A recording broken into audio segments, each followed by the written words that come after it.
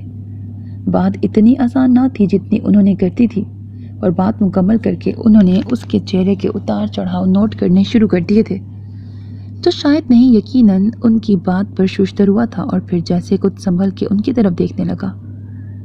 آپ نے یقیناً یہ فیصلہ کچھ سوچ سمجھ کے کیا ہوگا، اور اس فیصلے کے پیچھے چھپے محرکات میں بھی اچھے سے سمجھتا ہوں، کیونکہ تقریباً آج سے 5 سال پہلے بھی کچھ ایسے ہی حالات اور واقعات میری آنکھوں کے سامنے سے گزرے ہیں۔ مگر آقا جان، میں کیوں؟ وہ کچھ پل کو رکا۔ آپ جانتے ہیں کہ میرا MBA کا لاسٹ سیمسٹر چل رہا ہے۔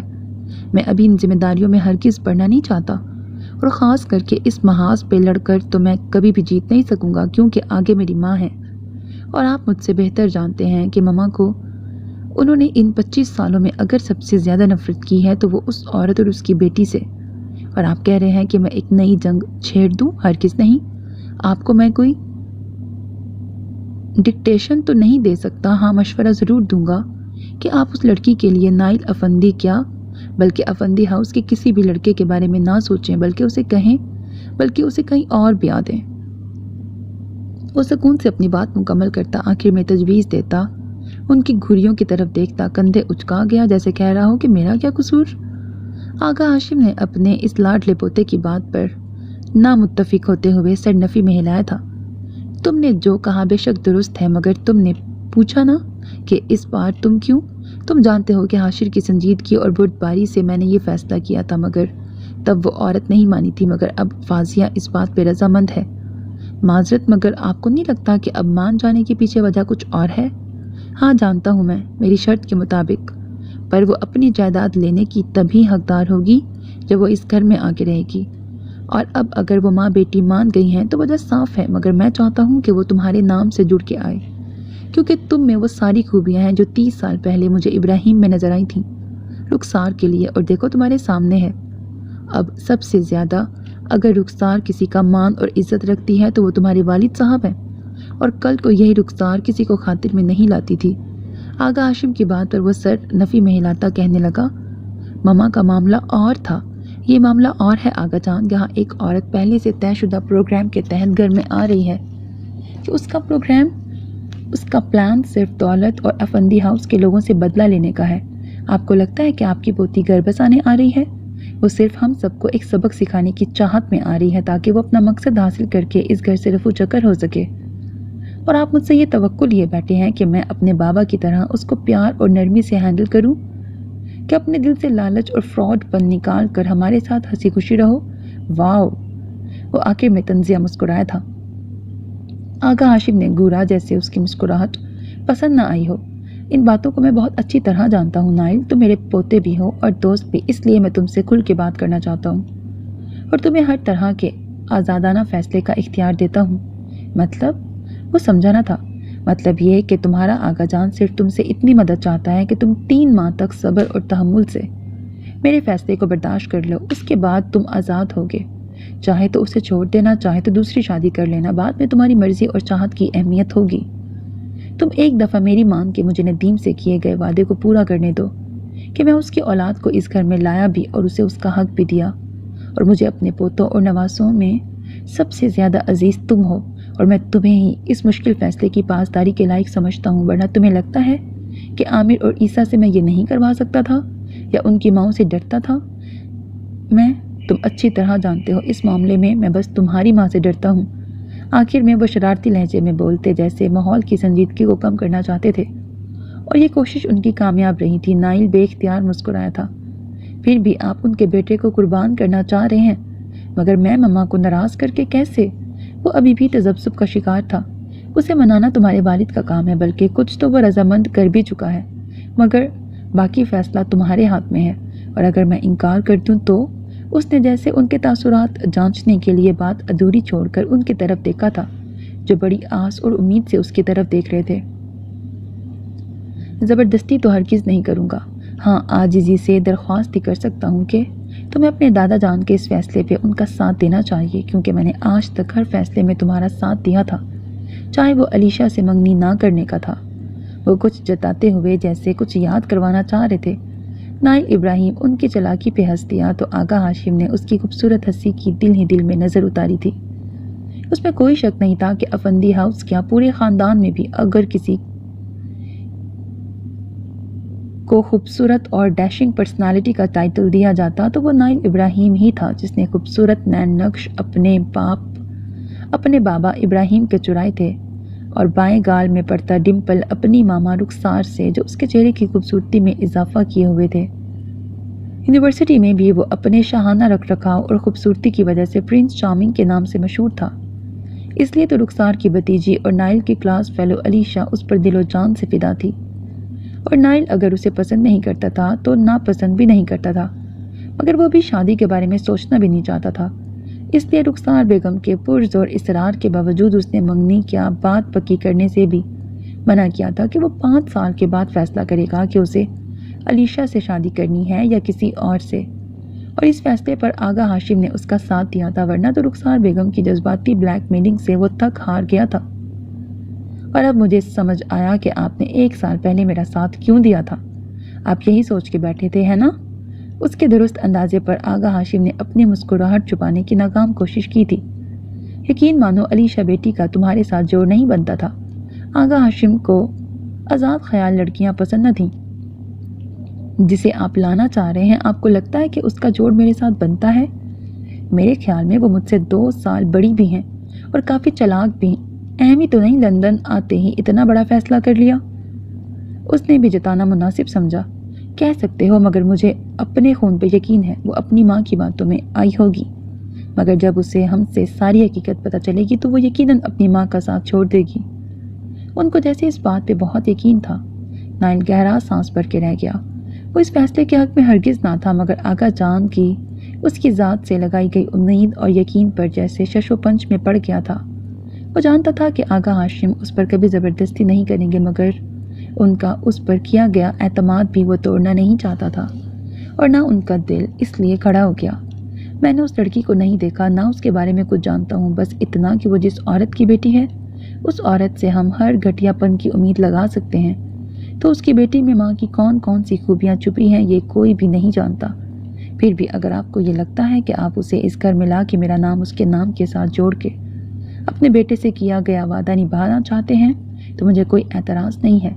اس کی بات نے جہاں آغا ہاشم کو خوشی سے نوازا تھا، وہیں ان کی ساری باتیں سنتے رخسار بیگم کے سینے میں آگ لگا گئی تھی۔ وہ جل کے رہ گئیں۔ مگر ایک بات، میں آپ کی خوشی کے لیے آپ کو اپنی زندگی کے 3 ماہ تو دے سکتا ہوں، مگر اپنی پوری زندگی برباد نہیں کرنے دوں گا۔ ویسے تو اس کے آنے کے 1 دن بعد ہی اس کی خوبیاں سب کے سامنے آ جائیں گی، مگر مجھے پھر بھی 3 ماہ برداشت کرنا پڑے گا، اور اس کے بعد فیصلہ میرا ہوگا۔ کہہ کے وہ ان سے اجازت لیتا وہاں سے نکلتا چلا گیا، جبکہ دروازے سے پیچھے ہٹتے رخسار بیگم نے چائے کے کپ اپنے پیچھے آتی رحیلہ بیگم کو دیے اور خود نائل کے پیچھے چل دیں۔ کیا فیصلہ کر کے آئے ہو تم نائل؟ ابھی وہ کمرے میں آیا تھا کہ رخسار بیگم کڑے تیوروں سے اس پہ چڑھ دوڑی۔ وہ گہرا سانس بھرتا ان کی طرف پلٹا۔ ماما پلیز تحمل سے میری بات سن لیجئے، پھر جو مرضی کہہ لیں۔ سن چکی ہوں میں تمہاری ہر بات، آخر تم کیسے ان کی بات مان سکتے ہو؟ وہ آغا جان ہے ماما، جانتی ہوں، مگر اس وقت وہ صرف اپنی پوتی کے آغا جان بنے ہوئے ہیں۔ ارے وہ کیسے اس حرافہ کی بیٹی کو ہمارے گھر میں میری بہو کے طور پہ لا سکتے ہیں؟ میں اس لڑکی کو ہرگز قبول نہیں کر سکتی۔ وہ چیخ کر بولی۔ نائل نے پیار سے ان کو دونوں بازوؤں سے تھام کر بیڈ پہ بٹھایا اور خود ان کے ہاتھ پکڑ کر ساتھ بیٹھ گیا۔ آپ کا غصہ بچا ہے اور آپ کو حق بھی ہے کہ آپ اس فیصلے کے خلاف جا سکیں، مگر میں نے صرف اپنے آغا جان کی بات کا مان رکھا ہے۔ ماما، آپ اور بابا نے ہی مجھے شروع سے سمجھایا تھا کہ اپنے بڑوں کا مان کیسے رکھا جاتا ہے۔ اب اگر میں ان کو انکار کر دوں تو انہوں نے مجھے کچھ بھی نہیں کہنا، مگر مجھے ساری عمر اس بات کا گلٹ رہے گا کہ میں نے اس وقت ان کی بات نہیں مانی جس وقت وہ سب سے زیادہ مجھ سے آس اور امید لگائے بیٹھے تھے۔ پلیز مجھے اس چوراہے پہ مت لے کے جائیں کہ میں نہ آپ کو انکار کر سکوں نہ آغا جان کا دل دکھا سکوں، پلیز۔ صرف کچھ دنوں کی بات ہے، میں آپ کو گارنٹی دے رہا ہوں۔ وہ یہاں عمر بھر رہنے نہیں آ رہی ہے، صرف اپنی جائیداد اور ہمیں اپنی اصلیت دکھانے آ رہی ہے۔ تو پھر اس بات سے گھبرانا کیسا؟ یہی سمجھیں ایک امتحان ہے بس، اور اگر اس نے تمہیں ہم سے بدزن کر دیا تو، یا اپنی ماں کی طرح تمہیں کوئی نقصان پہنچا دیا تو؟ آپ فکر نہ کریں، میں چاچو نہیں ہوں ماما، آپ اپنے بیٹے پہ یقین رکھیں، مجھے ہر بات کا پتہ ہے اور میں کبھی بھی ایسا نہیں کروں گا جس سے آپ کو تکلیف ہو۔ علیشا کا کیا ہوگا؟ وہ بہت پاگل ہے تمہارے لیے۔ کل بھی نائلہ آپا نے بات کی کہ نائل کو بولو کوئی رسم کر لے، مگر ان کی بات پر وہ گہرا سانس بھر کے بولا، ان سے کچھ چھپا تو نہیں ہے نا ماما؟ راحیلہ خالہ آپ دونوں کی بہن ہیں جن کے ساتھ سب سے برا ہوا تھا آج سے 25 سال پہلے، سو آپ ان کو سچ بتائیں کہ یہ صرف کچھ دنوں کی بات ہے۔ یہی سمجھیں جیسے آقا جان ایک ٹرائل دیکھنا چاہتے ہیں کہ اس لڑکی میں اپنی ماں کا خون زیادہ شامل ہے کہ باپ کا۔ نائل کی بات پر وہ نہ چاہتے ہوئے بھی سر ہلا گئی تھی۔ اب وہ اپنے بیٹے کو پریشان ہرگز نہیں کرنا چاہتی تھیں جو اپنے آقا جان کی محبت میں خود کو قربان کر رہا تھا۔ ہیرا بیگم کمرے میں آئیں تو وہ اپنا سامان پیک کرتی نظر آئی۔ کل جا رہی ہو پھر تم اس قید خانے میں؟ اس کے سامان پہ نظر ڈالتی وہ اس کے پاس ٹک گئیں۔ مجبوری ہے ماما، کچھ پانے کے لیے کچھ برداشت بھی کرنا پڑتا ہے۔ یہ سب تم میرے لیے کر رہی ہو نا، تو چھوڑ دو مجھے، بس تم عزیز ہو میری جان۔ ان کے لہجے میں ممتا والی چاشنی گھلی تھی۔ اور مجھے بھی آپ بہت عزیز ہیں، اور میں نے آپ کو روتے بھی دیکھا ہے اور تڑپتے بھی۔ آپ کی ایک ایک پل کی اذیت کی گواہ ہوں میں، اور سب سے بڑی بات مجھے اپنی محرومیوں کا بھی تو بدلہ لینا ہے ان لوگوں سے جو ایک ہستہ بستہ گھر برباد کر کے کیسے سکون سے رہ رہے ہیں۔ وہ ان کے قریب آ کر ان کے ہاتھ تھام گئی۔ مجھے اس خاندان سے اپنی ہر تکلیف کا حساب لینا ہے ماما، اور اس کے لیے میں کسی حد تک بھی جا سکتی ہوں۔ اس کے لہجے میں چٹانوں جیسی سختی تھی جس پر ان کے اندر اطمینان کی ایک لہر دوڑ گئی تھی۔ تو کس سے نکاح کروائیں گے تمہارا وہ؟ جس سے بھی مجھے کون سا ساری عمر وہاں رہنا ہے؟ یہ تو ایک چھوٹا سا کھیل ہے جس میں مات ان لوگوں کا مقدر ہے، چاہے مہرا کوئی بھی ہو، مگر پھر بھی پتہ تو لگے یہ نہ ہو کوئی ایسا ہو جو تمہاری مرضی کی پرواہ کیے بغیر تمہارے ساتھ کوئی زبردستی کرے۔ نائلہ بیگم کی بات میں جو ڈر اور مفہوم چھپا تھا اس کو وہ نہ صرف سمجھ چکی تھی بلکہ بہت کچھ سوچ بھی چکی تھی۔ اس کی آپ فکر نہ کریں، میں اتنی آسانی سے کسی کو میسر ہونے والی نہیں ہوں۔ آنے والے وقت کی ہر چال سے باخبر بھی ہوں اور ہر طوفان سے نپٹنے کا حل بھی ہے۔ مجھے اب لگ رہا ہے کہ فاضیہ تم اپنی ماما سے زیادہ بہادر ہو۔ نائلہ بیگم کی آنکھوں میں اس کے لیے ستائش تھی۔ وہ مسکرا دی، نہیں بلکہ یہ بہادری مجھے اپنی ماما سے ملی ہے۔ جیسے حالات و واقعات کا آپ نے مقابلہ کیا یہ تو کچھ بھی نہیں اس کے بدلے۔ آپ بس میرے لیے دعا کیجیے گا، باقی تو ہمارا رابطہ رہے گا، اور پورے 3 ماہ بعد میں جیت کر آپ کے سامنے موجود ہوں گی، وہ یقین دہانی سے کہتی ہوئی ان کے گلے لگ گئی۔ افندی ہاؤس میں اس وقت آغا ہاشم کی سرپرستی میں ان کے 3 بیٹوں کی فیملی رہائش پذیر تھی، جس میں سب سے بڑے سلیم افندی اپنی بیگم تنزیلہ، 2 بیٹے ہاشر، عامر اور 2 بیٹیوں سمرہ اور ہمرہ کے ساتھ اوپر والے پورشن میں، جبکہ ابراہیم افندی اپنی بیٹم رخسار اور اکلوتے بیٹے نائل افندی کے ساتھ نیچے والے پورشن میں رہتے تھے، جبکہ سب سے چھوٹے بیٹے ندیم افندی جو آج سے 8 سال پہلے وفات پا چکے تھے، ان کی بیگم راحیلہ اور ایک بیٹا سعد اور ایک بیٹی ہادیہ کے ساتھ ان کے پورشن میں ہی رہتے تھے۔ افندی ہاؤس 4 کنال پہ مشتمل سٹائلش اور جدید طرز سے بنا خوبصورت بنگلہ تھا جس کی خوبصورتی ہر آنے والی آنکھ کو کھیرا کرتی تھی کہ ایک نظر ڈال کے وہ دوبارہ دیکھنے پہ مجبور ہو جاتے تھے۔ اپنی گاڑی سے نکلتی وہ بھی اس گھر کی خوبصورتی اور پورچ کے ساتھ بنی کشادہ لان کو دیکھتی اندر ہال کی طرف بڑھی جہاں آغا ہاشم اسی کے انتظار میں کھڑے تھے، اور ان کے ساتھ اور بھی اندیکھے چہرے جن پہ واضح رقم تھا کہ وہ اس کی تشریف آوری پہ خوش نہ تھے۔ آؤ میری بیٹی۔ اس کو دہلیز پہ ہی رکتے دیکھ کر آغا ہاشم نے اس کے پاس آ کر نہ صرف اسے اپنے ساتھ لگایا تھا بلکہ پیشانی چوم کر اندر کی طرف لیے بڑھے۔ فاضیہ نے ان کے والہانہ انداز پر ایک ناگوار نظر ان پہ ڈالی تھی کیونکہ وہ اچھی طرح جانتی تھی کہ ان لوگوں نے کیسے کیسے ڈرامے کرنے تھے۔ آؤ میں تمہارا تعارف کرواتا ہوں سب سے۔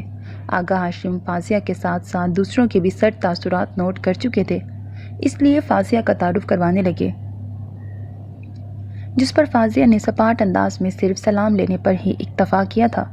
تمہارے دونوں تایا اور تایا زاد ہاشر اس وقت آفس میں ہیں، وہ شام کو آئیں گے، جبکہ نائل اور عامر یونیورسٹی ہیں، اور تمہارا اکلوتا بھائی اسد اسکول میں ہے۔ آغا جان بڑے پرجوش انداز میں اسے سب سے ملواتے ساتھ ساتھ بتا رہے تھے۔ فاضیہ نے ایک قہر بھری نظر راحیلہ بیگم اور ان کے ساتھ کھڑی 15 سالہ اپنی سوتیلی بہن ہادیہ پہ ڈالی تھی، اور یہ نظر رخسار بیگم کی آنکھوں سے چھپی نہ رہ سکی تھی۔ وہ جو سر سے پاؤں تک اس کا جائزہ لیتی اس کے چہرے کے تاثرات ہی نوٹ کر رہی تھیں، جبکہ سمرہ اور ہمرہ نے بغیر کسی بھی تاثر کے فاضیہ سے اچھے سے بات کرنی چاہی تھی، مگر اس کی خاموشی پہ چپ ہو گئی۔ لگتا ہے فاضیہ بیٹی تھک گئی ہے، اس لیے سمرا بیٹا تم فاضیہ کو اپنے کمرے میں لے جاؤ، یہ تب تک فریش ہو جائے گی اور اچھی سی خاطر مدارت ہونی چاہیے میری بیٹی کی۔ پھر رات کو سب سے ملاقات بھی ہو جائے گی اور اچھا سا ڈنر بھی، جو آج اسپیشل تمہارے لیے تیار کروایا ہے میں نے۔ آغا ہاشم نے سمرا اور ہمرا کو اشارہ کیا تو وہ اسے لیے اپنے کمرے کی طرف بڑھ گئیں۔ راحیلہ بیٹی، فاضیہ کا سامان فی الحال سمرا کے کمرے میں پہنچا دیجیے، پھر کل نائل کے کمرے میں بھجوا دیں گے۔ آغا ہاشم کی بات پہ راحیلہ بیگم نے ایک نظر اپنی بہن رخسار پہ ڈالی اور ٹیبل صاف کرتی صدف کو اپنے ساتھ لیے چلی گئی۔ آپ میرے بیٹے کے ساتھ زیادتی کر رہے ہیں چچا جان؟ لڑکی کی اکڑ اور اس کے چہرے پہ پھیلی نفرت دیکھی ہے آپ نے؟ رخسار بیگم جیسے پھٹ پڑی۔ ایک لڑکی جس نے 25 سال مسلسل ہماری خلاف باتیں سنی ہوں، تم اس سے محبت کی امید کیسے لگا سکتی ہو رخسار؟ کچھ دن اسے ہمارے ساتھ رہنے دو، حقائق کا پتہ لگنے دو، پھر دیکھنا کہ میرا فیصلہ کتنا اچھا ثابت ہوگا۔ آغا ہاشم کی بات پر وہ تلخی سے ہنکارہ بھرتی رخ موڑ گئیں۔ نائل کا کل نکاح ہے، اس لیے تیاری کرنا تمہاری ذمہ داری ہے تنزیلہ۔ فی الحال نکاح سادگی سے اپنے گھر کے لان میں کر رہے ہیں، مگر 3 ماہ بعد سب کے متفق فیصلے سے نہ صرف ولیمہ بڑا ہوگا بلکہ مہندی بارات سارے ارمان نکالیں گے جیسے حاشر کی شادی پہ کیے تھے۔ میں کمرے میں جا رہا ہوں، ڈنر پر ملاقات ہوتی ہے۔ وہ تنزیلہ بیگم کو ہدایت دیتے وہاں سے چلے گئے۔ تجربے کے لیے میرا ہی بیٹا ملا ان کو۔ دیکھا اپنے بھابھی کتنی چلاک ہے لڑکی، اپنی ماں کی طرح۔ نہ صرف چالاکی پر ماں جیسی ہے بلکہ حسن اور خوبصورتی میں بھی ماں سے 2 ہاتھ آگے ہے۔ اور مجھے ابھی سے ڈر لگنے لگا ہے رخسار، کہیں اپنے حسن کے جال میں الجھا کے نائل کو ندیم بھائی جیسا نہ کر دے۔ اللہ نہ کرے بھابھی، میرا بیٹا اتنا کمزور نہیں ہے، اور دوسرا علیشہ اس سے زیادہ پیاری ہے اور نائل اسے پسند بھی کرتا ہے، اس لیے اس بات کی آپ فکر نہ کریں۔ انہوں نے تنزیلہ بیگم سے زیادہ خود کو تسلی دی تھی۔ ہماری تو دعا ہی ہے۔ اچھا پھر ڈنر کے بعد شاپنگ پہ چلتے ہیں، چاہے نکاح جس سے بھی ہو اور جیسے بھی حالت میں ہے، مگر کل ہمارے خاندان نے تو شامل ہونا ہی ہے نا، تو پھر اچھے سے تیاری کرنی پڑے گی۔ باقی ہم ارمان نائل کی علیشہ کے ساتھ شادی پر نکالیں گے۔ تنزیلہ بیگم کی بات پر رخسار بیگم نے سر ہلا دیا۔ سنا ہے بھابھی گھر آ چکی ہیں؟ وہ دونوں گھر کی طرف روانہ ہونے لگے تھے کہ عامر، جس کو ابھی سمرا نے فون پہ اطلاع دی تھی، نائل کے پاس آتا کہہ گیا، ریتا بھابھی کے بھائی کی منگنی تو اتوار کو ہے، اتنی جلدی گھر آ گئیں؟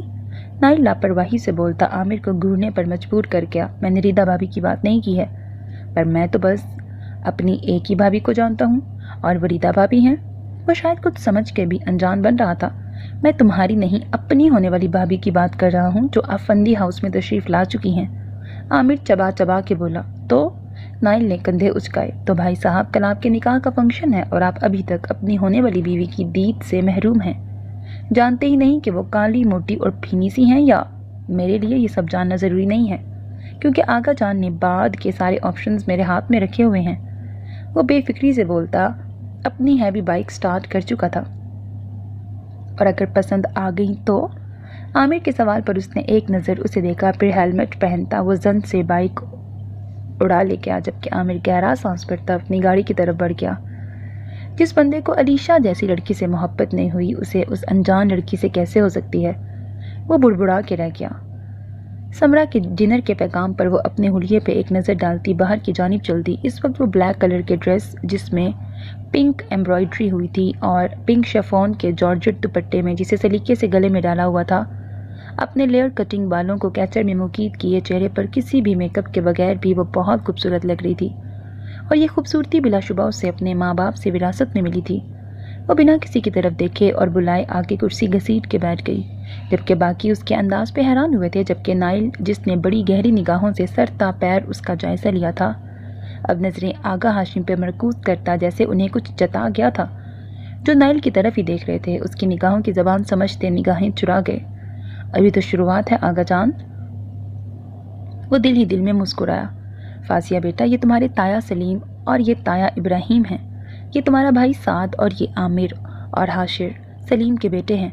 آغا ہاشم نے اس کی توجہ ان کی طرف کروائی، جس پر اس نے بس ان پہ نظر ڈالی تھی، جبکہ 13 سالہ سعد کو دیکھ کر وہ نفرت سے چہرے کا رخ پھیر گئی تھی۔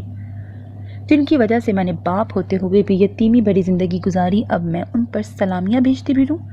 وہ تلخی سے سوچنے لگی اور پھر نظر آغا ہاشم کے پاس بیٹھے نائل کی طرف اٹھی، جو کہ اس کے چہرے کے اتار چڑھاؤ کو بڑی گہری نگاہوں سے جانچ رہا تھا۔ فاضیہ نے کچھ الجھن سے اسے دیکھا، کیونکہ آغا ہاشم نے اس کا تعارف ابھی تک نہیں کروایا تھا، جبکہ دوسری طرف آغا ہاشم کے تعارف پر سلیم افندی تو خاموش رہا تھا، مگر ابراہیم افندی نے اس کا حال احوال پوچھا، جس پہ اس نے فقط سر ہلایا تھا، جس پر رخسار بیگم نے اس کے مغرورانہ انداز پہ ایک غصیلی نگاہ ڈالی تھی۔ اور یہ نائل ابراہیم ہے، اب کہ آغا ہاشم نے اسی لڑکے کا نام لیا تھا جس نے اسے شش و پنج میں ڈالا تھا۔ وہ اس پہ نظر ڈال کے رہ گئی، جس نے مکمل اگنور کرتے جیسے کسی چیز کا بدلہ لیا تھا۔ میرے خیال میں اب کچھ کھا لینا چاہیے، وہ آغا ہاشم پر جتاتی نگاہ ڈالتا اپنی ماں کی طرف دیکھنے لگا، جنہوں نے جلد ہی اٹھ کر اس کی پسند کی اچاری کڑھائی اس کی پلیٹ میں نکال کے اس کے سامنے رکھا تھا، اور پھر دیکھا دیکھی باقی بھی سب کھانے میں مصروف ہو گئے۔ فاضیہ نے بریانی اپنی پلیٹ میں نکالی اور رغبت سے کھانے لگی، مگر ساتھ ساتھ وہ سب کے چہروں پہ بھی نگاہ ڈالتی جیسے سب کو نوٹ کر رہی تھی، اور پھر نگاہ کچھ پل کو نائل ابراہیم پہ رکی تھی، جو آف وائٹ پولو شرٹ میں اپنی مضبوط کلائی میں مہنگی گھڑی باندھے، سلیقے سے بال بنائے، ہلکی ہلکی شیو اور خوبصورت خد و خال میں ایک مردانہ وجاہت کا منہ بولتا ثبوت تھا۔ اگر اسے یوسف ثانی بھی کہا جائے تو کچھ غلط نہ ہوگا۔ سب سے خاص چیز اس کے بائیں گال پہ پڑتا ڈمپل تھا، جو آغا ہاشم کی کسی بات پر مسکرانے سے جیسے چاند کی طرح روشن ہوا تھا۔ وہ جلدی سے نگاہ ہٹا گئی۔ سلیم، تمہیں میں نے کل کے فنکشن کی ذمہ داری سونپی ہے، آغا ہاشم نے سلیم افندی کو مخاطب کیا۔ جی، میں نے ساری ارینجمنٹ کروا لی ہے، بس کھانے کا انتظام رہ گیا ہے، وہ صبح ہو جائے گا، ویسے بھی فنکشن رات کو ہے۔ اور منسا بیٹی کے دیور کو بھی کال کر دینا، اس کا نام مجھے لسٹ میں لکھوانا یاد نہیں رہا، وہ تو آج منزا سے بات ہوئی تو اس نے یاد دلایا، چاہے سادگی سے کر رہے ہیں مگر پھر بھی سارے خاندان والوں کی موجودگی ضروری ہے، اور فاضیہ بیٹی کو بھی تو سب سے ملوانا ہے نا۔ آغا ہاشم نے اس کی طرف پیار بھری نگاہ ڈالی، جو کہ یوں انجان بنے کھانا کھا رہی تھی جیسے کوئی اور موجود ہی نہ ہو۔ ویسے آغا جان، میں سوچ رہا ہوں کہ ابھی نکاح ہی کر دیتے ہیں، رخصتی کچھ ماہ بعد سے ہی۔ سلیم افندی نے وہ بات کر ہی دی جس پر تنزیلہ بیگم اور رخسار بیگم نے ان کو رضامند کیا تھا، کیونکہ ابراہیم افندی بھی آغا جان کے فیصلے کے حق میں تھے۔ نہیں، ہم ولیمہ بعد میں کر لیں گے۔ ان کے دو ٹوک انداز پر رخسار بیگم صبر کے گھونٹ بھر کے رہ گئیں، جبکہ نائل نے گہرا سانس بھرا، کیونکہ اس نے بھی یہی بات کی تھی آغا ہاشم سے، مگر انہوں نے اسے بھی انکار کر دیا تھا۔ دیکھو نائل، ایک عورت کو مرد ہی کنٹرول کر سکتا ہے، اگر بیٹی ہے تو باپ، اگر بیوی ہے تو شوہر، اور میں چاہتا ہوں کہ فاضیہ کو تم احساس دلاؤ کہ ہم ہی اس کے اصل خیر خواہ اور اپنے ہیں۔ اس کی ماں تو ایک ناگن ہے جو اپنی بیٹی کو بھی ڈسنے سے باز نہیں آ سکتی۔ دوسرا، میں چاہتا ہوں کہ تم اسے اتنی عزت اور مان دو کہ اسے تم سے بڑھ کر کوئی اور اپنا نہ لگے۔ بھابھی تو صحیح ٹکر کی ڈھونڈی ہے آغا جان نے۔ عامر نے فاضیہ کے اٹھ جانے کے بعد نائل کے کان میں سرگوشی کی تھی، جس پہ وہ اسے فقط گھور کے اٹھ گیا۔ ماما، میں اپنے کمرے میں جا رہا ہوں، پلیز کافی بھیج دیجیے گا۔ وہ ابراہیم افندی کے سوالوں سے بچنے کے لیے جلدی جلدی میں بولتا اپنے کمرے کی طرف مڑا۔ کافی خوش لگ رہے ہیں آپ کے صاحبزادے، اور آپ مجھے کل سے کہہ رہی ہیں کہ آپ کا بیٹا پریشان ہے۔ ابراہیم افندی نے رخسار بیگم کو مخاطب کیا، جس پہ وہ ناراضگی سے وہاں سے واک آؤٹ کر گئیں۔ کس سے کروا رہا وہ بڈھا تمہاری شادی؟ ہیرا بیگم کے سوال پر وہ بالوں میں ہاتھ پھیر کے رہ گئی۔ مجھے نہیں پتا مما۔ ارے پتہ کرو نا، یہ نہ ہو ان کی کوئی چال ہو فاضیہ، کسی ایرے گہرے کے ساتھ تمہارا نکاح کر کے تمہیں جلتا کریں، اس لیے تو چپ چھپا کے سب کر رہے ہیں۔ ایسا تو میں ہونے نہیں دوں گی، آپ اچھے سے جانتی ہیں مجھے۔ وہ تو پتہ ہے، پر میری جان یہ لوگ بہت چلاک ہیں، تم معصوم ان کو سمجھ نہیں سکتی۔ یہ ہوتے کچھ ہیں، بتاتے کچھ ہیں اور ظاہر کچھ اور ہی کرتے ہیں۔ تنزیلہ کے 2 لڑکے تھے اور ایک کی تو شادی ہو گئی، باقی ایک یا پھر منزا کے 2 بیٹے تھے، بس یہی لڑکے ہیں ان کے خاندان میں۔ میری سب سے بڑی دشمن اس رخسار کو تو اللہ نے اولاد کی نعمت سے محروم ہی رکھا تھا، آخر مجھ پر کیے ظلم کی سزا تو ملنی تھی نا۔ ان کے الفاظ میں کڑواہٹ ہی کڑواہٹ تھی۔ نہیں مما، ابراہیم افندی کا ایک بیٹا ہے۔ اس کی آنکھوں میں نائل کی صورت اتری تھی۔ کیا؟ دوسری جانب وہ ششدر تھیں۔ ابراہیم کا بیٹا ہے؟ اس عورت سے؟ ایسا کیسے ہو سکتا ہے؟ وہ ڈائن کیسے ابراہیم کے بیٹے کی ماں بن سکتی ہے؟ کیسے؟ وہ جیسے چیخی تھیں۔ فاضیہ ان کے رد عمل پہ حیرت زدہ تھی۔ مما کیا ہوا ہے؟ میں تم سے بعد میں بات کرتی ہوں فاضیہ، اس عورت نے مجھے اتنے زخم دیے ہیں کہ مجھے ایک ایک کر کے سب تازہ ہو گئے ہیں، مجھے بہت تکلیف ہو رہی ہے۔ کہتے ہوئے انہوں نے کال بند کر دی، جبکہ فاضیہ پریشان سی وہیں بیٹھی رہ گئی۔ مما میں آپ کی تکلیف کا ہی ازالہ کرنے آئی ہوں، وہ بڑبڑائی۔ جبکہ دوسری طرف نائلہ بیگم نے ڈریسنگ ٹیبل پر پڑی ساری اشیاء نیچے گرا دی تھی۔ کیسے تم میرے ابراہیم کے بیٹے کی ماں بن سکتی ہو؟ کیسے؟ یہ حق صرف میرا تھا کیونکہ ابراہیم افندی بس میرا تھا، مگر تم نے چھین لیا۔ وہ رو نہیں رہی تھی بلکہ چیخ رہی تھی۔ سمرہ، ہمرا اور ہادیہ کچھ بیگز اور ڈبے لے کے اس کے پاس آئی تھیں۔ یہ آج کے فنکشن کے لیے ڈریس، جوتے اور جیولری ہے۔ ماما کہہ رہی ہیں کہ اگر اس کے علاوہ کچھ پہننا ہو تو بتا دیں، وہ ارینج کروا دیتے ہیں۔ سمرہ کے کہنے پر اس نے ایک نظر شاپنگ بیگ کے اندر سے جھانکتے اسکن کلر کے ڈریس پہ ڈالی اور دوسری ان پر جو جواب طلب نظروں سے دیکھ رہی تھی۔ ابھی ٹائم نہیں میرے پاس ان فضول کاموں کے لیے، جب ہوگا تو بتا دوں گی۔ مگر بھابھی 3 گھنٹے بعد فنکشن سٹارٹ ہے اور پارلر والی بھی بس پہنچنے والی ہے۔ اب کی بار ہمرا نے لب کشائی کی تھی جس پہ فاضیہ نے ایک تیز نگاہ ڈالی تھی۔ یہ باتیں میرا سر درد نہیں ہے، پلیز اب تم تینوں جا سکتی ہو، وہ سپاٹ انداز میں کہتی موبائل کی طرف متوجہ ہوگی، جبکہ وہ تینوں ایک دوسرے پہ پریشان سی نظر ڈال کے رہ گئیں۔ پھر جب سمرہ نے آ کر اپنی ماں کو منوعن بتایا تو ان کے پاس سنتی رخسار بیگم غصے سے اس کے پاس جانے لگی، مگر رحیلہ بیگم نے روک لیا۔ آپا آپ مت جائیں، وہ لڑکی بہت ڈھیٹ ماں کی بیٹی ہے، اتنی جلدی کیسے آپ کی مان لے گی؟ آپ آغا جان پہ چھوڑ دیں سب، وہ سمجھتی کیا ہے خود کو؟ اب آغا جان نے ہمیں ذمہ داری دی ہے تو ہم ہی پورا کریں گے نا۔ ابھی اس کے ہوش ٹھکانے نہ لگائے تو میرا نام رخسار نہیں۔ ارے ایک تو زبردستی ہماری زندگیوں میں گھس رہی ہے، دوسرا ہمیں اکڑ دکھا رہی ہے، جیسے اس کی اصلیت سے ہم واقف ہی نہیں ہیں۔ ہمارا کام تھا کہنا، بس ہم نے کہہ دیا ہے، باقی دفع کریں آپ۔ میرا تو دل نہیں کر رہا اس کی شکل بھی دیکھنے کو۔ تنزیلہ بیگم کے لہجے میں اس کے لیے صاف نفرت محسوس کی جا سکتی تھی، جبکہ رخسار بیگم طیش کے مارے آغا ہاشم کے روبرو پیش ہونے کی بجائے نائل ابراہیم کے کمرے میں آ گئیں، جو بیڈ پہ اپنا آف وائٹ کرتا پھیلائے بیٹھا تھا۔ ماما اس کے ساتھ بلیک کوٹ اچھا لگے گا یا یہ ویسٹ کوٹ؟ وہ جو پہلے ہی برہم تھیں اس کے سوال پہ اور جل بن گئی۔ بڑا شوق ہو رہا ہے تمہیں شادی کا؟ رخسار بیگم کے سوال پر اس نے ان کے تاثرات سے ان کی بات کا مطلب سمجھا اور پھر گہرا سانس بھر کے کہنے لگا، پلیز ماما میں نے آپ سے ساری بات کلیئر کر دی تھی نا، اب مجھے پریشان کرنے یا خود کو کرنے کا کیا جواز بنتا ہے؟ کیا کروں میں؟ مجھے لگا شاید اس لڑکی کی رگوں میں ندیم بھائی کا خون دوڑنے کے باعث اسے کوئی دید یا کوئی شرم و حیات چھو کے گزری ہوگی، مگر نہ جی، اس نے ثابت کر بھی دیا کہ وہ اپنی اس ہی ماں کی بیٹی ہے جس نے بے غیرتی میں ریکارڈ قائم کیا ہوا ہے۔ کیا ہوا ہے؟ اس کے پوچھنے پہ انہوں نے سارا معاملہ گوش گزار کر دیا تو وہ مسکرا دیا۔ تو اس میں اتنا پریشان ہونے کی کون سی بات ہے ماما؟ اچھی بات ہے آغا جان کو بھی اندازہ ہو کہ انہوں نے کس کو گھر میں لا کر عزت دے کے غلطی کی ہے، آپ پریشان نہ ہوا کریں۔ یہ تو کچھ نہیں، ابھی میں اسے دیکھ کے ہی جان گیا تھا کہ وہ ہم سب کو اپنی طرف سے سزا دینے آئی ہے، ہمیں یوں تنگ کر کے سکون حاصل کرنا چاہتی ہے، اور آپ لوگ ابھی سے تنگ ہونا شروع ہو گئے ہیں۔ یہ تو اس کی جیت کی طرف پہلا قدم ثابت ہوا ہے، تو کیا چپ کر کے اسے برداشت کریں ہم سب؟ وہ اس کی بات سے خفا سی ہوئیں۔ جی اس کے علاوہ فی الحال تو کوئی آپشن نہیں۔ اچھا چھوڑیں سب، بتائیں نا کیا پہنوں میں آج؟ اس نے ان کا دھیان ہٹانا چاہا۔ تم اتنے پرسکون کیسے ہو نائل؟ یہ سب جو ہو رہا ہے میری تو برداشت سے باہر ہے۔ وہ سر تھام کے وہیں بیڈ پہ ٹک گئیں۔ نائل گھٹنوں کے بل ان کے سامنے بیٹھا۔ کیونکہ مجھے اتنا پتا ہے کہ یہ سب وقتی ضرورت ہے۔ آپ کو لگتا ہے کہ وہ جو ہمیں بلانے کیا دیکھنے کی روادار نہیں، وہ اس گھر میں رہنے آئی ہے؟ ہرگز نہیں۔ اس لیے پلیز مجھے آغا جان کی خواہش پوری کر لینے دیں۔ بعد کے سارے فیصلے، سارے اختیارات میرے پاس ہوں گے اور میں جیسا مرضی فیصلہ کر سکتا ہوں، اور اس خواہش کے لیے ہمیں کیا کیا برداشت کرنا ہوگا، کس کس اذیت سے گزرنا پڑے گا، یہ نہ تم سوچ رہے ہو اور نہ تمہارے آغا جان۔ جب میں نے آپا سے بات کی تو جو علیشہ کا ریئیکشن آیا تم جانتے ہو نا، وہ تمہیں بھی 100 دفعہ فون کر چکی ہے مگر تم اٹھا نہیں رہے ہو۔ میری بات ہو گئی اس سے، میں نے سمی کو بھی کہا ہے کہ اسے 1-2 دن کے لیے کہیں گھمانے لے جاؤ، دماغ درست ہو جائے گا۔ عجیب کم عقل لڑکی ہے، آپ جانتی ہیں علیشہ کو وہ کس قدر جذباتی ہے، اور مجھے ایسے لوگوں کو ہینڈل کرنا پسند نہیں ہے۔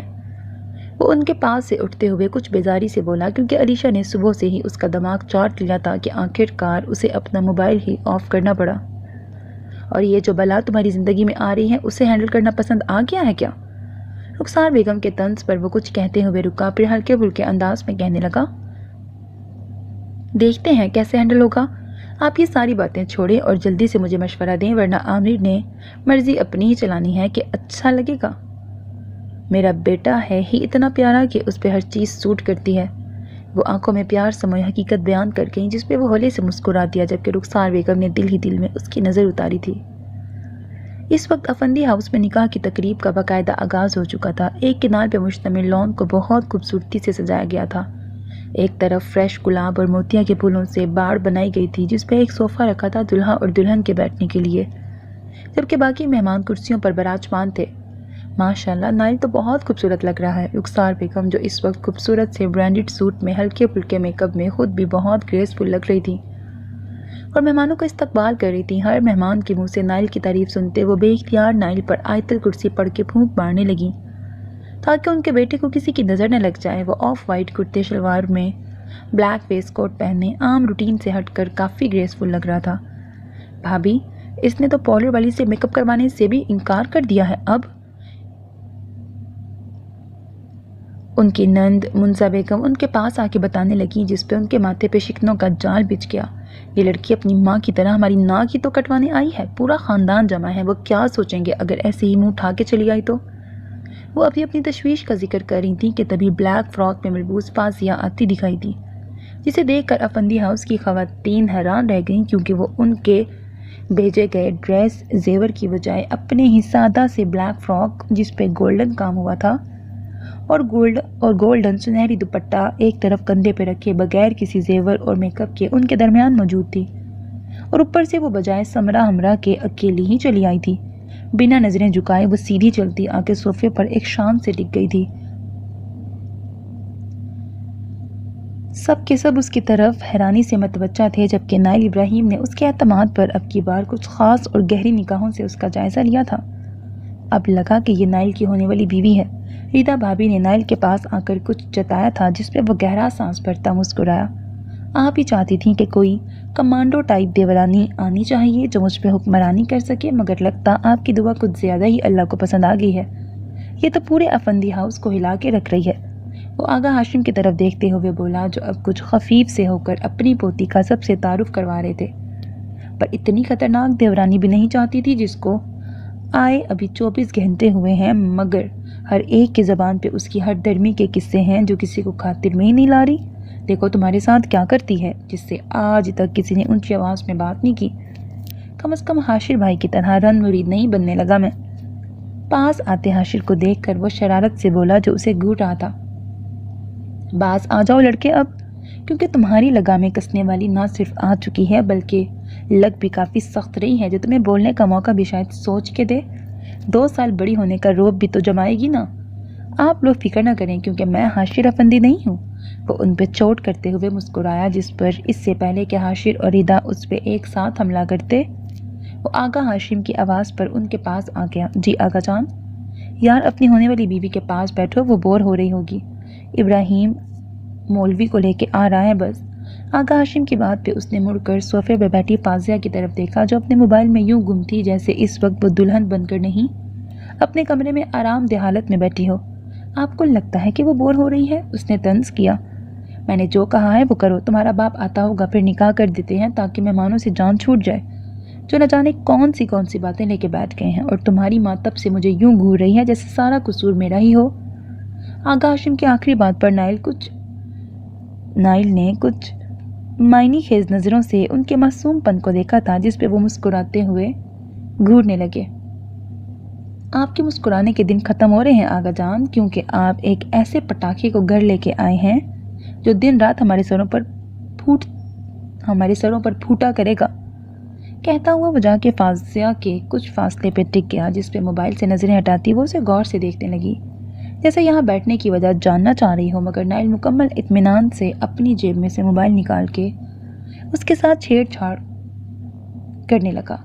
ارادہ اسے مکمل نظر انداز کرنے کا تھا۔ یہاں بیٹھنے کی وجہ جان سکتی ہوں میں؟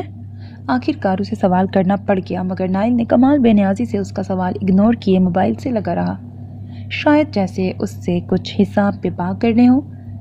کیا اس سے میرا نکاح ہونے لگا ہے؟ نائل ابراہیم سے، ماما کی سب سے بڑی دشمن کے بیٹے سے؟ فازیہ کے ذہن میں کچھ سوال ابھرے جن کے جواب اسے جلد ہی مل گئے جب مولوی کے آنے کے بعد ان کا نکاح شروع ہوا تھا۔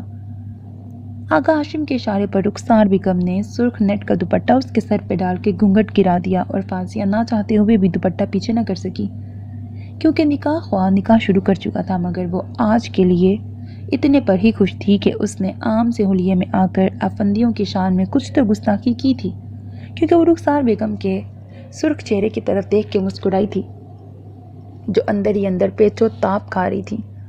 آج سے افندی ولا کی تباہی شروع، نکاح نامے پہ دستخط کرتی ایک عزم سے کہہ رہی تھی۔ نکاح کی رسم کے بعد جیسے ہی ڈنر شروع ہوا تھا، فاضیہ خاموشی سے اٹھتی وہاں سے چل دی۔ آغا ہاشم نے اسے روکنا چاہا مگر وہ انکار کرتی اندر کی طرف بڑھ گئی۔ رخسار بہو تو چاند جیسی ہے مگر نخرا بھی بہت ہے، مجھے تو کچھ ناراض لگی ہے۔ اوپر سے دیکھو نکاح پہ کالے رنگ کا سوٹ پہن کے آ گئی، نہ کوئی زیور نہ کوئی میک اپ۔ ارے اکلوتے بیٹے کا نکاح اور اس طرح؟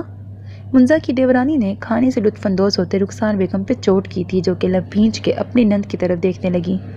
ارے بھابھی آپ کو بتایا تو تھا کہ اس کی ماں اس نکاح پہ راضی نہ تھی، دوسرا وہ تو فاضیہ کو یہاں بھیجنا بھی نہیں چاہ رہی تھی۔ یہ تو آقا جان کی ضد تھی، اس لیے تو فاضیہ ماں کو لے کر بھی اپسیٹ ہے، اور دوسرا اسے میک اپ اور جیولری سے الرجی ہے۔ ویسے بھی کون سا ابھی صحیح شادی ہوئی ہے، بس نکاح کیا ہے، باقی کسرے ہم شادی پہ نکال لیں گے۔ منزا نے جیسے بات سنبھالی تھی جس پہ تنزیلہ بیگم نے بھی نند کی طرف تشکر بھری نگاہوں سے دیکھا تھا۔ ہر کوئی طرح طرح کی چہ مگویاں کر رہا تھا مگر گھر کی تینوں عورتوں نے منزا کے نقش قدم پہ چلتے ہوئے سب کو مطمئن کیا تھا۔ نائل اپنے دوستوں کو الوداع کرتا جب واپس آیا تو ہال میں سب کو ماں سوائے فاضیہ کے بیٹھے دیکھ کر ادھر آ گیا۔ میرے خیال میں آج کا کارنامہ تو سب نے دیکھ لیا ہوگا، مجھے ابھی یہ بتانے کی ضرورت تو نہیں ہے کہ اس لڑکی کا یہاں آنے کا مقصد آپ سب پر نہ صرف واضح ہو چکا ہے بلکہ یہ بھی سب جان چکے ہوں گے کہ یہ اپنی ماں سے بھی 2 ہاتھ آگے ہے۔ رخسار بیگم کی غصیلی آواز اس وقت پورے ہال میں گونج رہی تھی۔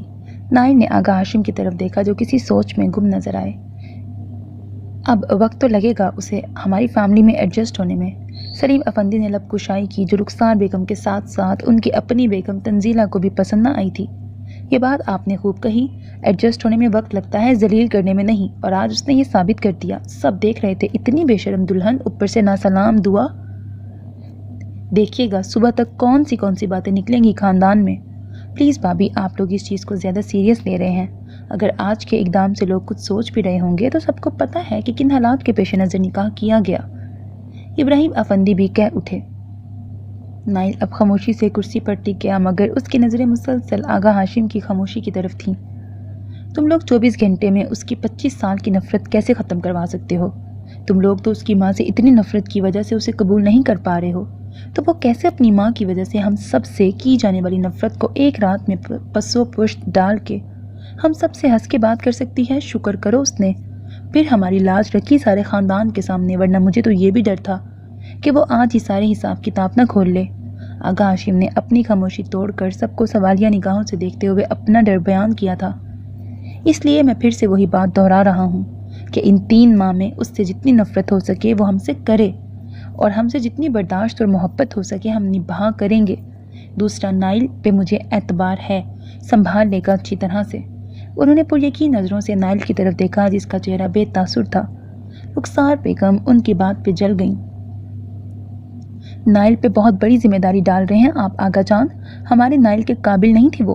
منزا بیگم کچھ دیر پہلے کی اس کی بدتمیزی کو بھول نہ پائی تھی۔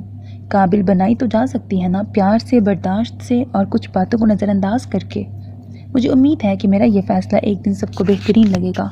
اب بہت رات ہو گئی ہے، سب کو آرام کرنا چاہیے۔ وہ اپنی بات مکمل کر کے اٹھے۔ نائل کے پاس سے گزرتے ہوئے انہوں نے اس کا شانہ تھپتھپایا اور کمرے کی طرف بڑھ گئے، جس کی تقلید میں سلیم اور ابراہیم آفندی بھی اٹھ گئے۔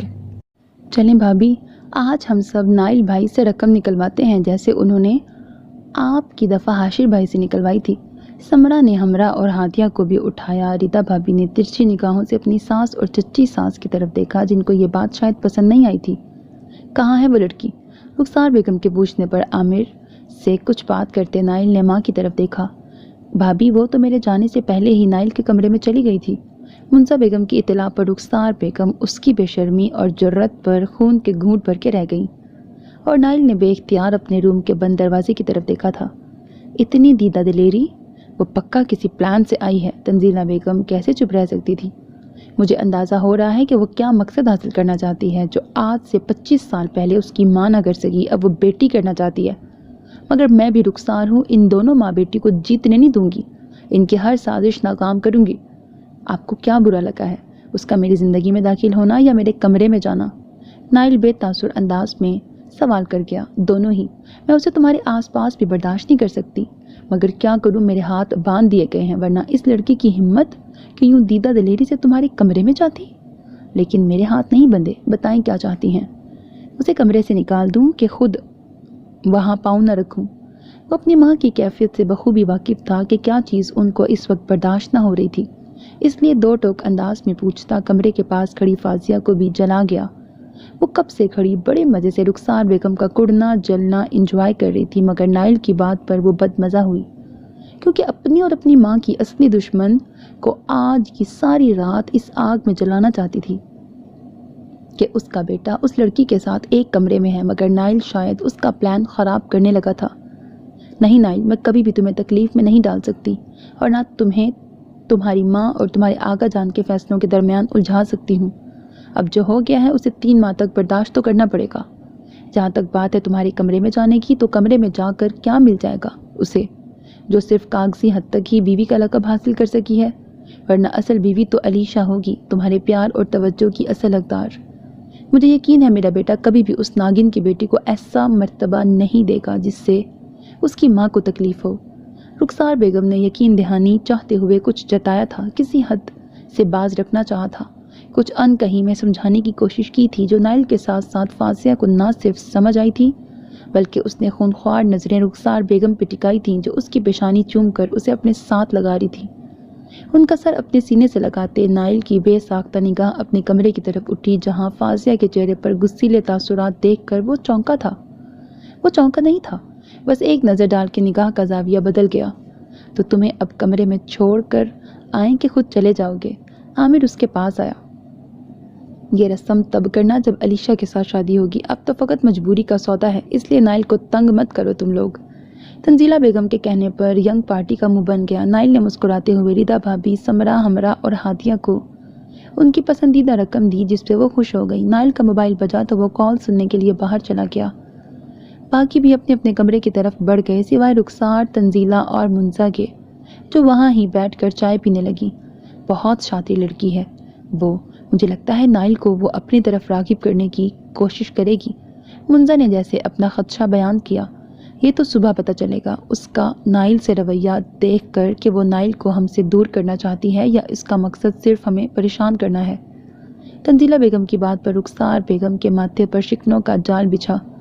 اگر اس نے میرے بیٹے سے کوئی بھی تعلق بنانے کی کوشش کی یا اسے ہم سے چھیننے کی کوشش کی تو میں اسی دن طلاق دلوا کے چلتا کروں گی، چاہے اس کے لیے مجھے چچا جان کی ناراضگی کیوں نہ سہنی پڑے۔ رخسار بیگم نے 2 ٹوک لہجے میں جیسے اپنے حتمی فیصلے سے آگاہ کیا تھا۔ وہ کمرے میں ادھر سے ادھر چکر لگاتے رخسار بیگم کی باتوں سے جل کڑ رہی تھی۔ تم میری ماں کی خوشیوں کی قاتل ہو، سب سے زیادہ اذیت تمہاری وجہ سے ان کو ملی۔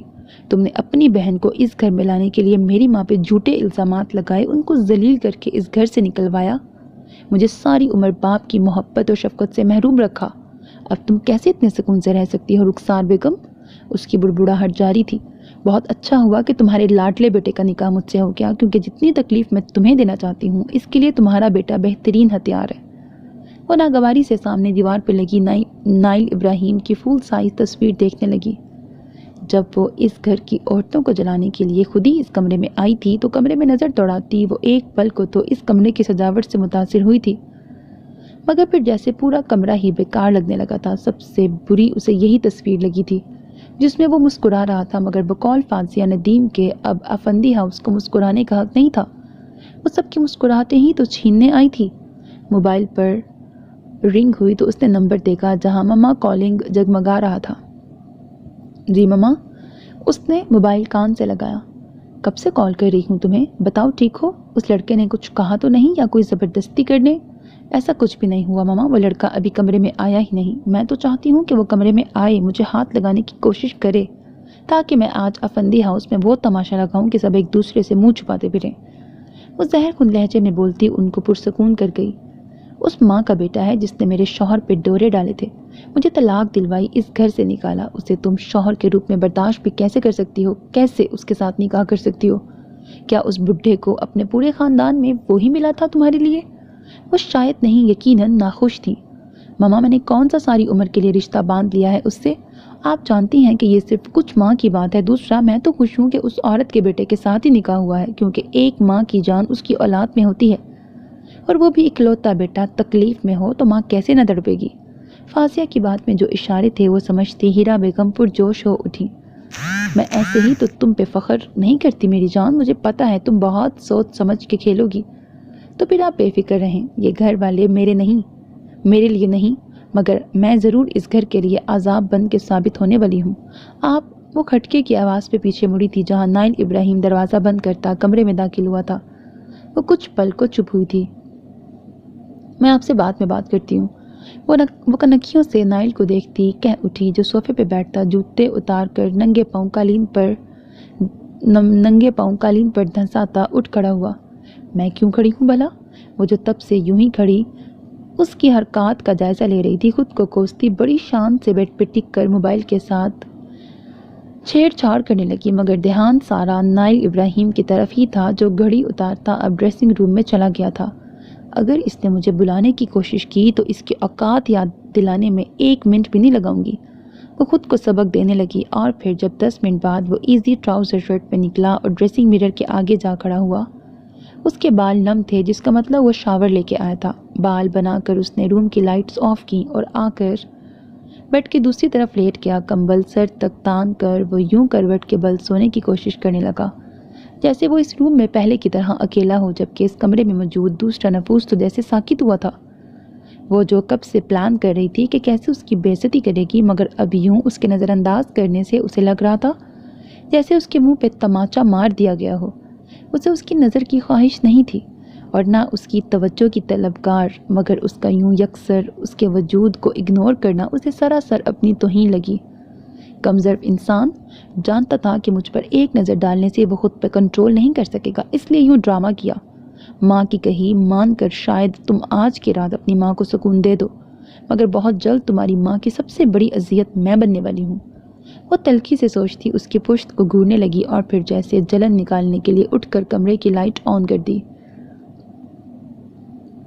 نائل نے بنا کوئی رسپانس دیے لیٹا رہا، جیسے اس نے آج اس کے وجود کو فراموش کرنے کی قسم کھائی ہو. جبکہ فاضیہ جس کی انا پر گہری چوٹ لگی تھی، اس لیے جلتی کڑتی آنکھ کے ایک طرف لیٹ کر سونے کی کوشش کرنے لگی.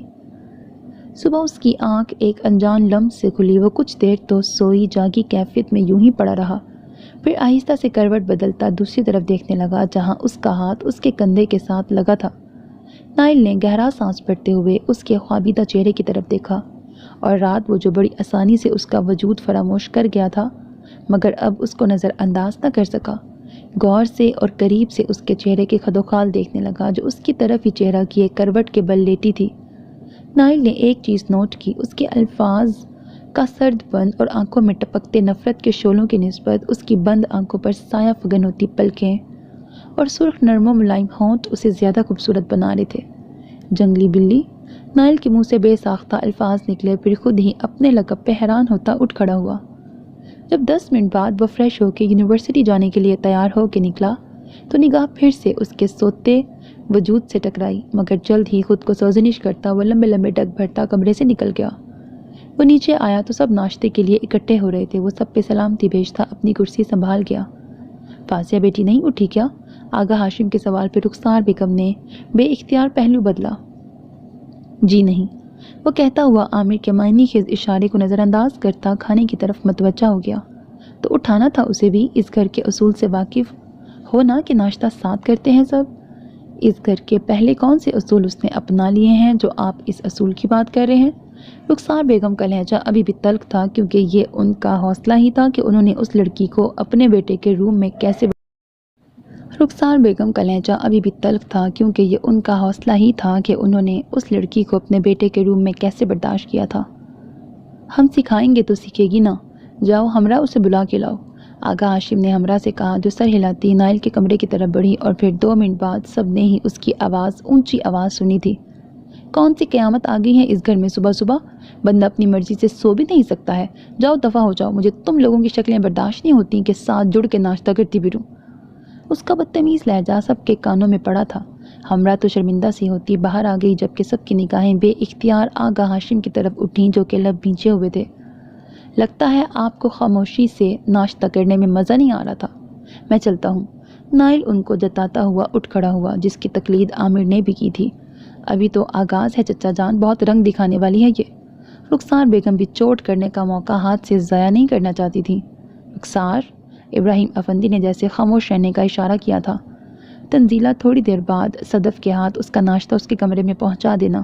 اب کوئی بھی اسے ناشتے یا ڈنر کے لیے فورس نہیں کرے گا، جب دل چاہے جہاں چاہے وہ کھا پی سکتی ہے، کیونکہ اس گھر میں اسے ایڈجسٹ ہونے کے لیے وقت چاہیے جو ہم سب دیں گے۔ آغا ہاشم اپنی بات مکمل کرتے اٹھ گئے۔ یہ جتنی بھی کوشش کر لیں وہ رہے گی اس ناگن کی بیٹی۔ رخسار بیگم کو آغا ہاشم کی اسے اس قدر ڈھیل دینا ذرا پسند نہیں آیا تھا۔ میں اب تو کبھی بھی نہ جاؤں ان کے کمرے میں، مردوں کے اٹھنے کے بعد ہمراہ کہنے لگی، اور مجھے تو دیکھتے ہی وہ گھورنے لگتی ہیں۔ ہادیہ نے بھی لب کشائی کی، کوئی بات نہیں، بڑی بہن ہے تمہاری وہ، چلو اب یہ باتیں چھوڑو اور اسکول جاؤ۔ سعد کا لنچ باکس اسے یاد سے دینا۔ راحیلہ بیگم نے ہادیہ اور سعد کو چلنے کا اشارہ کیا۔ وہ دونوں اپنے بیگز پکڑے باہر کو چل دیے، جہاں ڈرائیور ان کا انتظار کر رہا تھا۔ وہ تم سے اور تمہارے بچوں سے شدید نفرت کرتی ہے، اور تم اسے ان کی بڑی بہن بنانے پہ تلی ہو۔ رخسار بیگم نے اپنی چھوٹی بہن کی عقل کو کوسا، جو بھی سچ جھوٹ ہے آپا، مگر حقیقت تو یہی ہے کہ وہ ان کی بڑی بہن ہے، ندیم کی بیٹی ہے، اور میں نے اسے اس وقت ہی قبول کر لیا تھا جب ندیم نے اپنے آخری دنوں میں آغا جان سے وعدہ لیا تھا۔ آپ کو پتہ ہے کہ مجھے ندیم کی ہر خواہش کو پورا کرنا ہے جو ان کی اپنے تینوں بچوں کے بارے میں تھی۔ راحیلہ نے اتنے دنوں کی اپنی خاموشی توڑی، جس پر رخسار نے کچھ ناگواری سے دیکھا تھا، مگر تنزیلہ بیگم کی وجہ سے خاموش ہو گئیں۔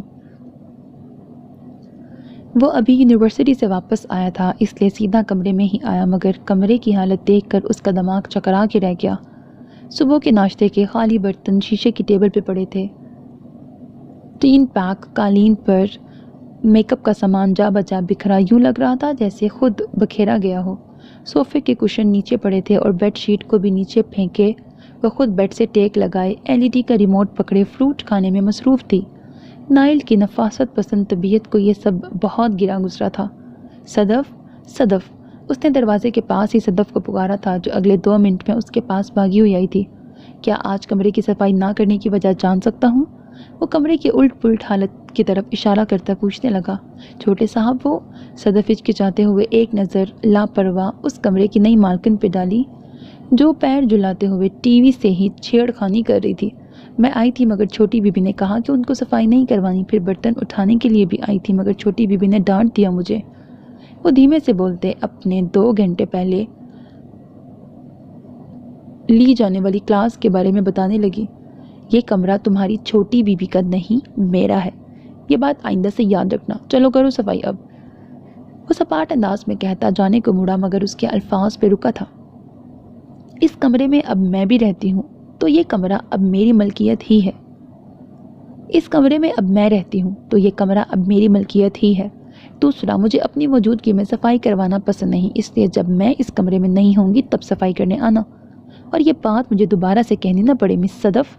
وہ بلا شبہ صدف سے مخاطب تھی، مگر سنایا اسے ہی گیا تھا، جس پہ نائل نے ایک تیز نظر اس پہ ڈالی تھی۔ اگر کسی کو اس کمرے میں اتنا ہی رہنے کا شوق ہے تو پھر اپنی عادت سے ہٹ کے کچھ برداشت بھی کرنا ہوگا، ورنہ بڑے شوق سے کہیں اور ٹھکانے کا سوچ لیں۔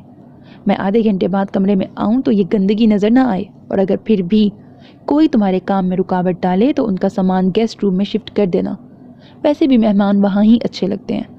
وہ چبا چبا کے بولتا، بہت کچھ کہہ بھی گیا، بہت کچھ جتا بھی گیا۔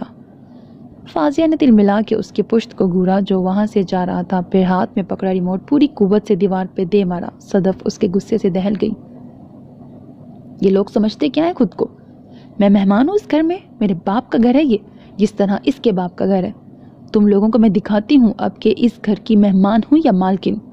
وہ کوئی فیصلہ کرتی اور اس پہ عمل کرنے کا سوچتی، جیسے خود کو پرسکون کرنے لگی تھی۔ صدف کہاں ہے؟ رخسار بیگم نے اس کے آگے لنچ رکھتے ہوئے راحیلہ بیگم سے پوچھا، جو سعد اور ہادیہ کو لنچ بنا کر دے رہی تھی۔ میرے روم میں صفائی کر رہی ہے، نائل نے بریانی کھاتے ہوئے بتایا۔ صبح سے اب یاد آیا ہے اسے؟ آج تو ناشتہ بھی اکابی نے بنایا تھا۔ وہ حیران ہوئی۔ وہ کمرے میں گئی تھی مگر فاضیہ نے کمرے سے نکال دیا کیونکہ اسے آرام کرنا تھا۔ راحیلہ بیگم کے بتانے پر نائل کے تنزیہ ہونٹ پھیلے، جیسے ان کے جملے کو ناپسند کیا ہو۔ یہ لڑکی بھی نا۔ وہ کچھ کہتے کہتے رکی کیونکہ فاضیہ ان کی طرف آتی کرسی گھسیٹ کے بیٹھ گئی تھی۔ لنچ؟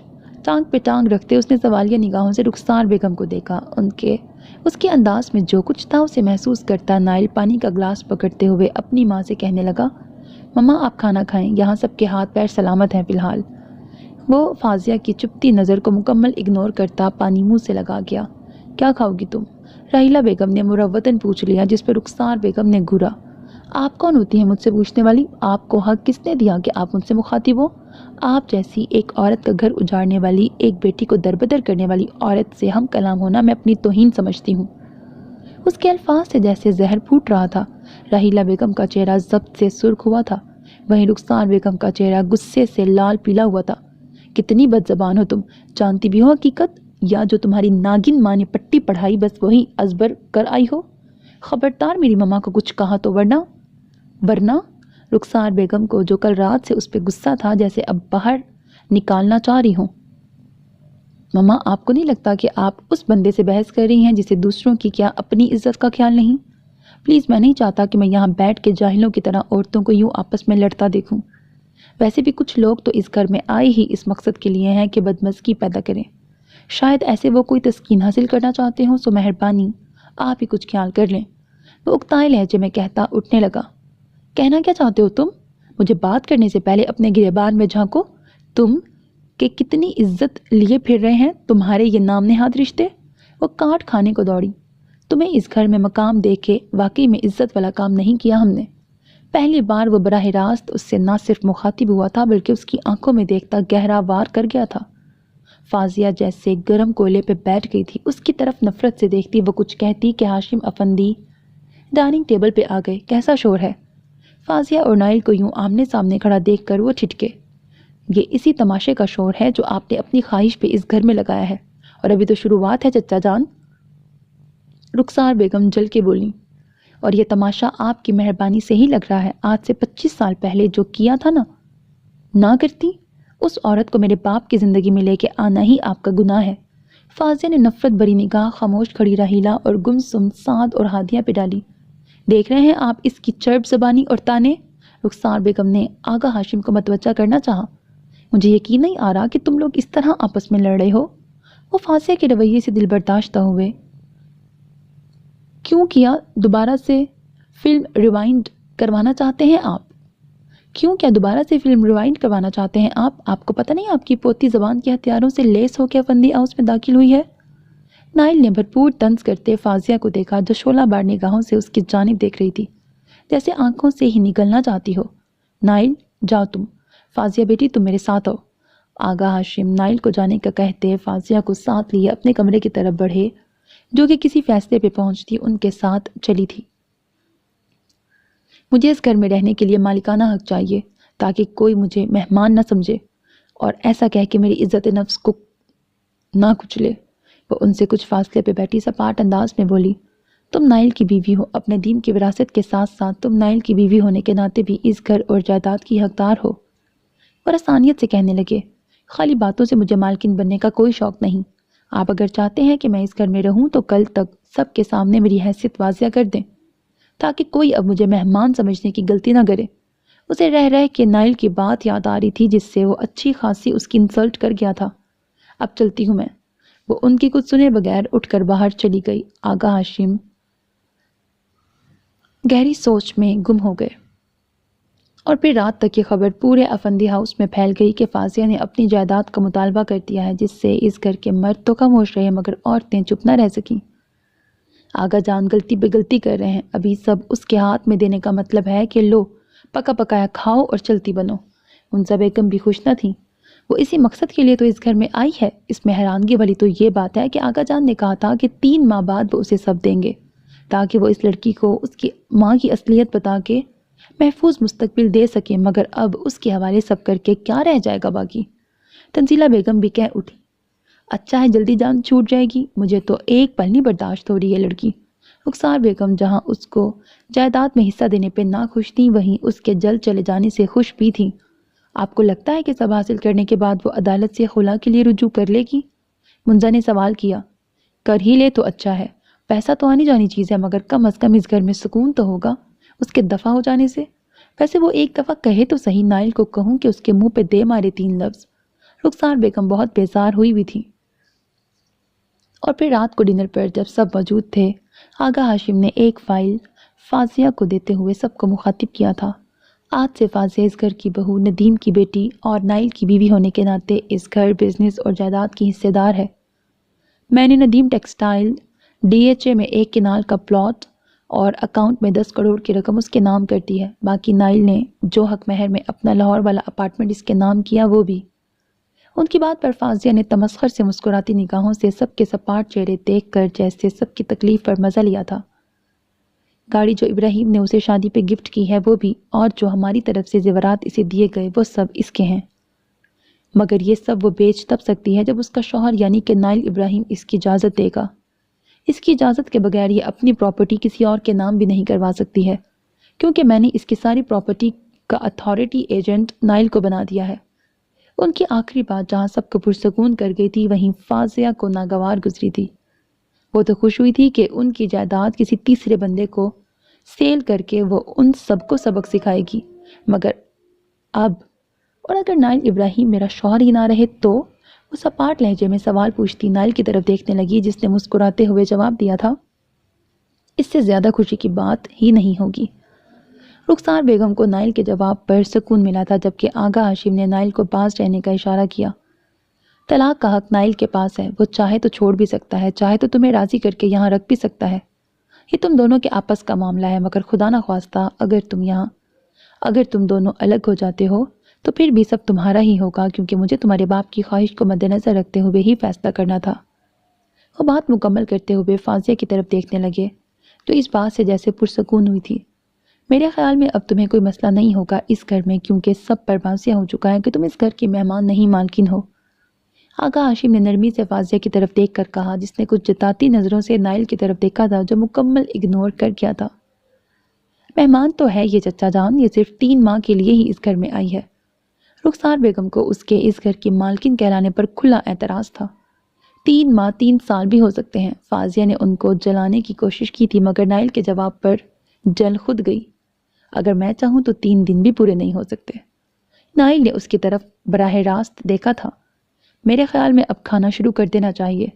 آغا ہاشم نے ان کی الفاظی گولہ باری کو روکنے کے لیے سب کی توجہ کھانے کی طرف مبذول کی، مگر رات کو کمرے میں جاتے ہی فاضیہ نے وہ فائل اس کے سامنے پھینکی۔ اس کو غور سے پڑھ لو اور اپنے ذہن میں یہ بات بٹھا لو کہ میں مہمان نہیں مالکن ہوں اس گھر کی، جیسے تمہاری ماں اور مکار خالہ ہیں۔ خالہ کی مکاری تو میں نے آج تک دیکھی نہیں، مگر تمہاری مکاری اور چلاکی ضرور 3 دنوں میں جان گیا ہوں۔ وہ بھی دو بدو بولتا فائل کو بنا دیکھے ٹیبل پہ رکھ گیا۔ اور دوسری بات، میں سب کچھ برداشت کر سکتا ہوں، کیونکہ میں جانتا ہوں کہ عورت بزدل ہوتی ہے، اس کے پاس زبان کے علاوہ کوئی ہتھیار نہیں ہوتا۔ اس لیے مجھے تم سے ہر گری ہوئی بات کی توقع ہے، مگر پھر بھی میں کہہ رہا ہوں کہ میری ماما کے خلاف کبھی اپنی زبان اس انداز سے استعمال مت کرنا کہ میں برداشت نہ کر سکوں۔ اس کا لہجہ 2 ٹوک اور کچھ باور کرواتا تھا۔ فاضیہ کو اس کی ہر بات زہر لگی، اس لیے تو بولے بنا نہ رہ سکی۔ اور جب میری ماما کے ساتھ تم لوگوں نے سلوک کیا تھا، تمہاری ماں نے… چپ! نائل نے اس کی بات کاٹی۔ تم حقائق سے پہلے اچھے سے واقف ہو جاؤ، اس ٹاپک پہ پھر بات کریں گے۔ وہ کہتا ہوا بیڈ کی طرف بڑھنے لگا، مگر اسے راستے میں ہی رکنا پڑا، اور رکنے کی وجہ فاضیہ ندیم تھی جو اس کے سامنے راستہ روکے ہوئے تھی۔ اس بیڈ پہ مجھے اکیلے سونا ہے، تم کہیں اور ٹھکانہ کر لو۔ کہتی ہوئی وہ بڑے آرام سے بیڈ کے درمیان یوں لیٹ گئی جیسے واقعی میں بیڈ کی اکلوتی مالکن تھی۔ مانا کہ آغا جان آج تمہیں زمین سے اٹھا کے آسمان پہ بٹھا چکے ہیں، مگر پھر بھی اس فائل میں کہیں بھی اس گھر، میرے کمرے اور میرے بیڈ کی ملکیت نہیں لکھی، اس لیے میڈم آپ شوق سے کہیں اور جا سکتی ہیں۔ وہ طنز کرتا ہوا بیڈ کے پاس آ کھڑا ہوا، مگر وہ ٹس سے مس نہ ہوئی، بلکہ خاموشی سے آنکھیں یوں موند گئی جیسے نہ کچھ سنا ہو اور نہ کچھ کہنے کا موڈ ہو۔ نائل ابراہیم نے غصے سے مٹھیاں بھینچی تھی، پھر گہرا سانس بھرتا خود کو ریلیکس کرتا بیڈ کی طرف بڑھا اور تکیہ سیٹ کرتے ہوئے لیٹ گیا۔ دونوں میں 1 انچ کا فاصلہ بھی نہ رہا تھا۔ فاضیہ ایک جھٹکے سے اٹھ کے بیٹھی تھی اور غصے سے اس کی طرف دیکھا، جو آنکھیں موندے اسی پوزیشن میں چلا گیا تھا جس میں تھوڑی دیر پہلے وہ تھی۔ یہ کیا طریقہ ہے؟ وہ بھڑک اٹھی۔ آرام سے محترمہ، چلانے کا شوق کہیں اور جا کے پورا کر لے، مجھے نیند ڈسٹرب کرنا ذرا پسند نہیں۔ وہ رکھائی سے بولتا کروٹ بدل کر آنکھیں بند کر گیا۔ فاضیہ